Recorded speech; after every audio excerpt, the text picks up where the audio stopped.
The very word secrecy is repugnant in a free and open society, and we are, as a people, inherently and historically opposed to secret societies, to secret oaths, and to secret proceedings. So said J.F. Kennedy. We know that secret societies are now having a massive influence on the world. Most people are unaware of organisations like the CFR, which is the Council for Foreign Relations, the Trilateral Commission, the Club of Rome, the Bilderberg Group, the Bohemian Grove meetings, etc. Secret societies like the Masons are perhaps better known, but others like Skull and Bones or the Fabian Society are less well known, although equally influential. But what I want to talk about today is the Quangos and the charity foundations which are working along with the political organisations I've already mentioned to change society, and one suspects to change society in order to bring in world government. And they're doing so by following the principles of Fabianism. Blair's a member, so is Ed Balls, and others too. Fabianism, I think, is very important indeed, and it's very dangerous because its intention is to change society, and to do so by making very small incremental changes so that people don't really notice anything different happening. The changes are so small, so imperceptible. And ominously, the symbols of Fabianism are the wolf in sheep's clothing. You can guess why that's a symbol, and it's quite frightening really that it is, and the turtle, because everything of course happens very slowly. In the past, philosophies like Leninism, for example, sought to change society by revolution, but Fabianism does so by making these small incremental changes, and I think it's far more dangerous therefore, and very, very successful, horribly successful, as we're going to find out in this video. Since the 1970s, I've become aware that gradually and imperceptibly lots and lots of charities have sprung up. Not the usual sort of charity, which does something practical, but think tanks, so-called visionary organisations. Let's start by taking a look at one of these charities, Forum for the Future it's called, and it claims to be a change agent for action for a sustainable world. Jonathan Porritt is the leading light in the charity, and it's one of many.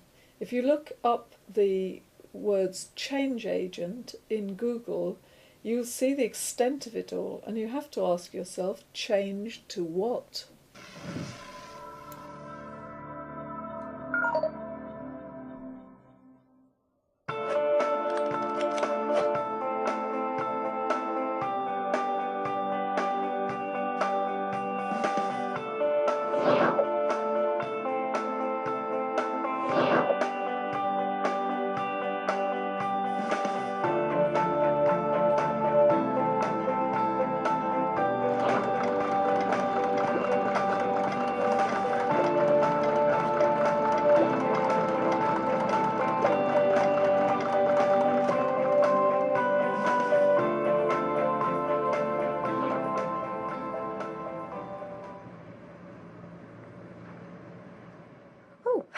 Hi, I'm so glad you're on time. I'm V. I'm looking forward to showing you around Plandopolis today. My husband works from home. He's a virtual engineer working on one of the city's desalination plants. He controls the robots who do all the important maintenance. I think he basically plays computer games for a living. You ready to go? Have you got your calorie card open on your smartphone? I registered your visit with Slick Travel Corp the other day, so they've allotted you a journey time to match mine.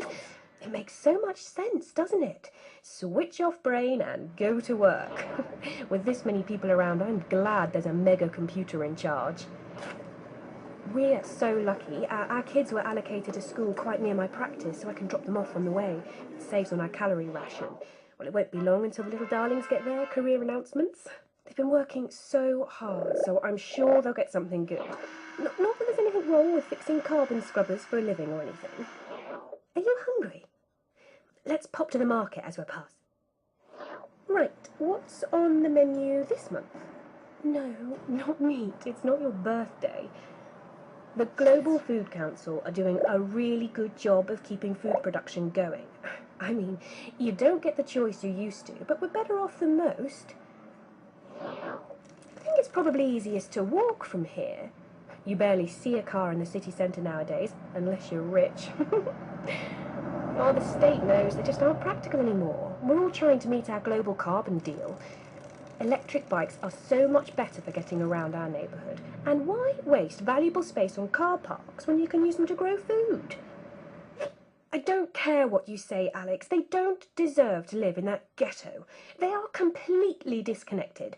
No high-speed transport system, no new internet. They miss out on jobs and many essential services too. Oh, hi again. What a day. I had to make an emergency visit to the Cry Freedom ghettos. I mean, I miss my sister like mad, but I'm glad they went when they moved to New Amsterdam. They're safe from climate change on the floating city. That must be her now. It's much easier to meet up with friends virtually now. So many cities have banned cars in central areas. Ooh, looks like she's got some juicy gossip.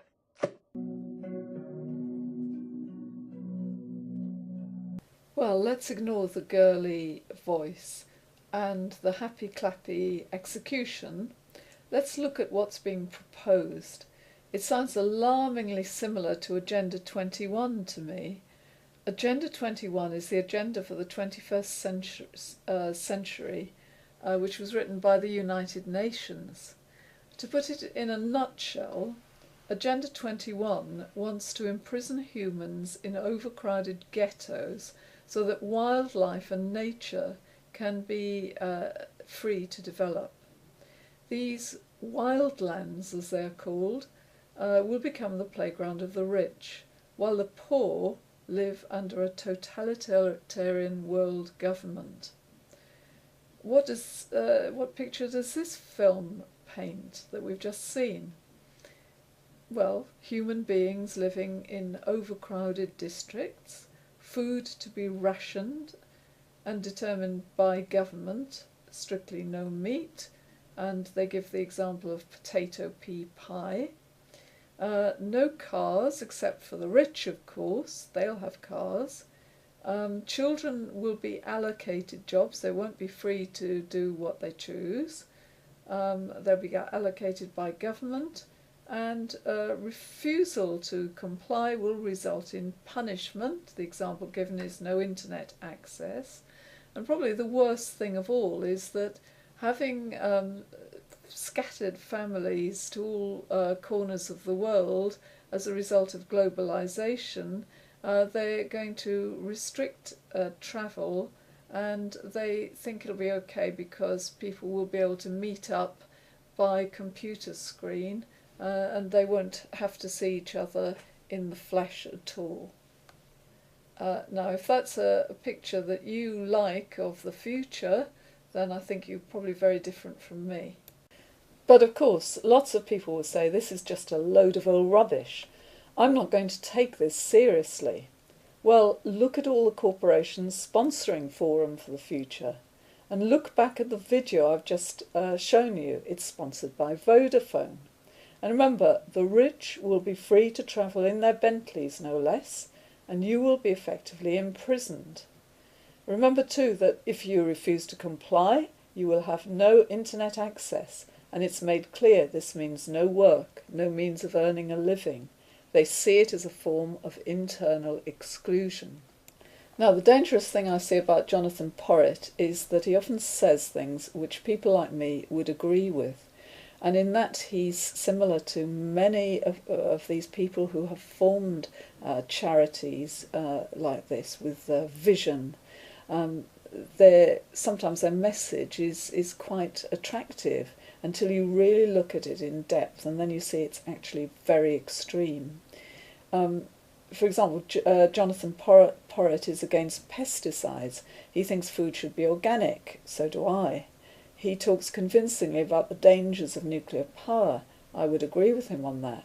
And in fact, he's fallen out with Cameron over this, as he makes clear in his blog. Nonetheless, this video is an indication of what he really sees, the way he really sees the future, and therefore I think that we need to be rather concerned about this individual.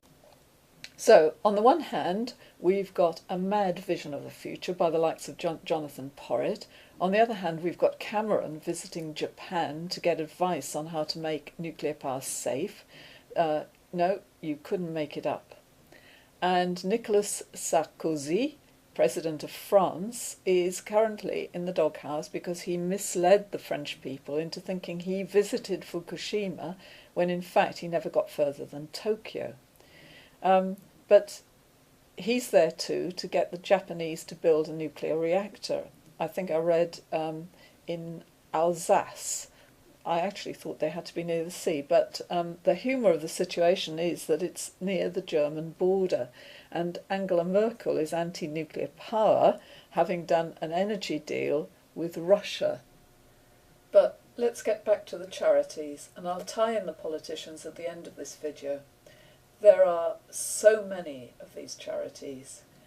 Here are two famous ones. I believe that the charities don't pay tax, so it occurs to me that it's entirely possible to use these charities as a form of money laundering. Politicians, for example, could become advisors and thereby legitimately receive bribes. And my husband has pointed out that charities could be a very convenient parking place for the useless sons and daughters of the rich. They could be made to feel important going about their visionary work. Now, I'm not pointing to any specific charity here, I'm just pointing out the potential for corruption. And we've got to remember that these bodies have not been elected and they are influencing society in a very big way. When you take it along with the secret societies and the big political organisations that are also secret, it is very, very worrying indeed. And here you've got the Chatham House rule. It says, when a meeting or part thereof is held under the Chatham House rule, participants are free to use the information received, but neither the identity nor the affiliation of the speaker nor that of any other participant may be revealed. In other words, the Chatham House is influencing society, but it wants it to be completely secret, and we need to be aware of this because it's changing our lives.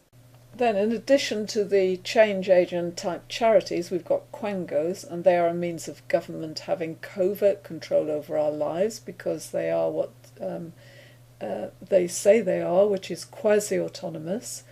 Now, Cameron pledged to get rid of these quangos, and I'm going to show you some of the ones he's abolished for you to interpret for yourselves. I think that he's abolished certain quangos because they don't fit his agenda, but that's up to you to decide.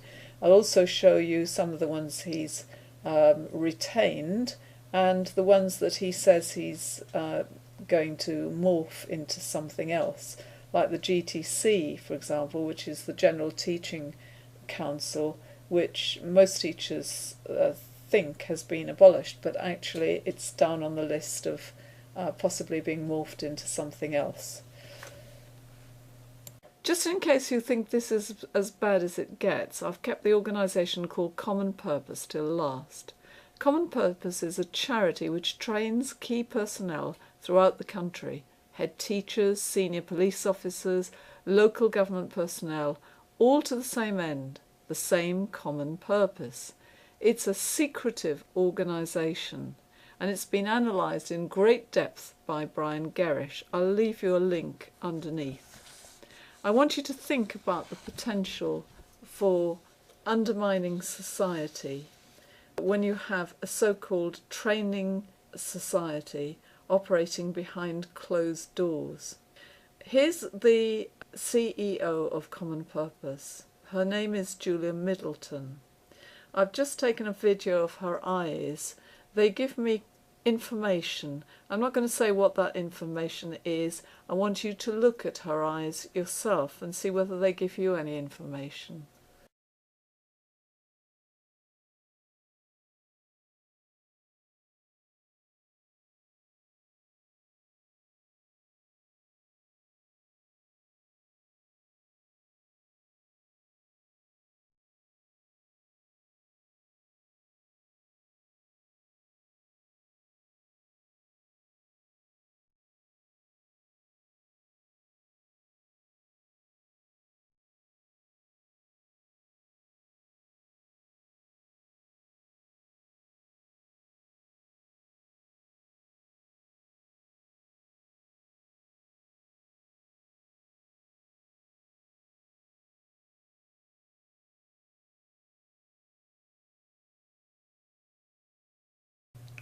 So that's yet another change agent style charity implementing the techniques of Fabianism. And if you look at again at the symbol of Fabianism, which is the turtle, which says, "When I strike hard." Just think about that for a moment. If that was a group of Muslims in Bradford, they would be arrested. And yet we allow this society to put out this kind of logo, which is really like a mission statement, I think. And it's very, very dangerous indeed. We need to do something about it. So what's the position? Well, we've got large organisations like Bilderberg meeting secretly. We've got change agent style charities plotting to change our lives. We've got quangos, unelected but having a huge influence on our lives. We've got secret societies like the Masons. None of these are accountable, and all plotting to set up a world government in which the rich lead the life of Riley, while the rest of us struggle away on food rations. So, is there any hope? Well, it may surprise you that I'm going to say yes. The apparatchiks and puppets of the elite have already started falling out. Sarkozy and Cameron have been at loggerheads. Jonathan Porritt and Cameron have fallen out, as I've already mentioned. Sarkozy will soon have a fallout with Germany in both senses if he builds a nuclear power station upwind of Germany and blowing fallout in its direction. Now, I think we'll soon be in the same situation with the elite. So far, they've been cooperating quite well, but it's not human nature to cooperate like this, especially when they're all after power. So I can't see the big players in the world cooperating long term. I know that Russia, the wall went down rather too quickly. I thought it was a bit strange at the time, and there was a certain amount of cooperation, but I don't think that's going to continue. The only problem is, of course, that we will be involved if they all start squabbling. So what can we do? Well, we need to stop voting, because when we vote we give legitimacy to these apparatchiks who are all the same. They're all in it together. That's what Cameron meant by the phrase, "we're in it together." So we need to stop voting, and we need to stop buying from the corporations, because if we stop buying, all they can do is talk. They don't have the wherewithal to actually implement their ideas, such as they are. So, that's the message. And finally, start talking to other people. People who listen to this video probably already are awake, but, they need to start waking other people up. For example, by sharing this video with others so that they know what's going on.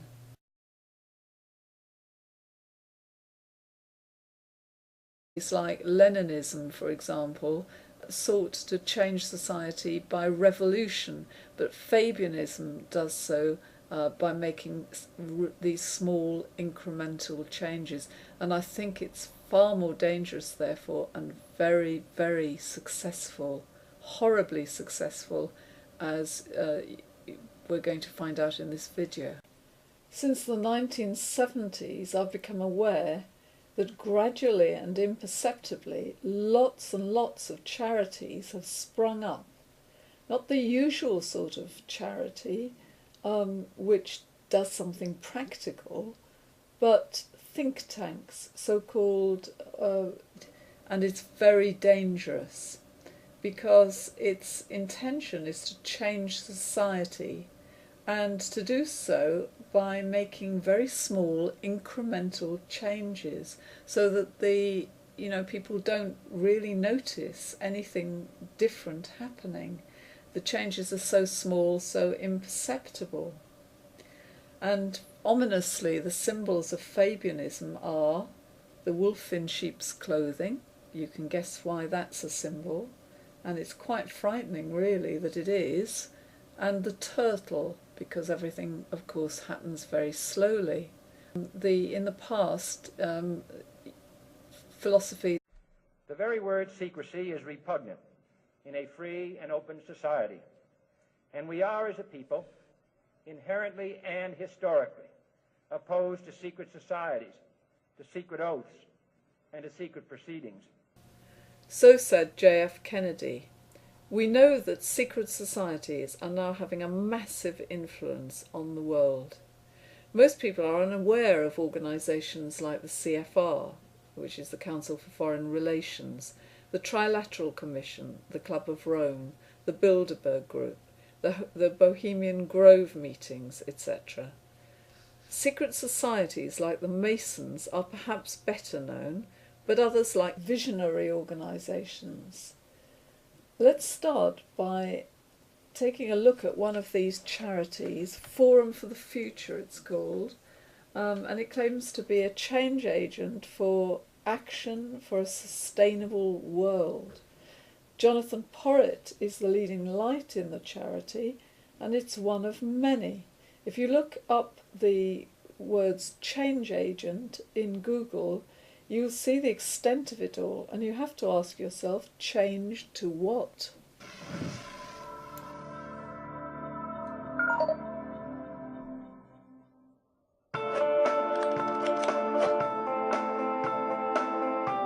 Skull and Bones or the Fabian Society are less well known, although equally influential. But what I want to talk about today is the Quangos and the charity foundations which are working along with the political organisations I've already mentioned to change society, and one suspects to change society in order to bring in world government. And they're doing so by following the principles of Fabianism. Blair's a member, so is Ed Balls, and others too. Fabianism, I think, is very important indeed.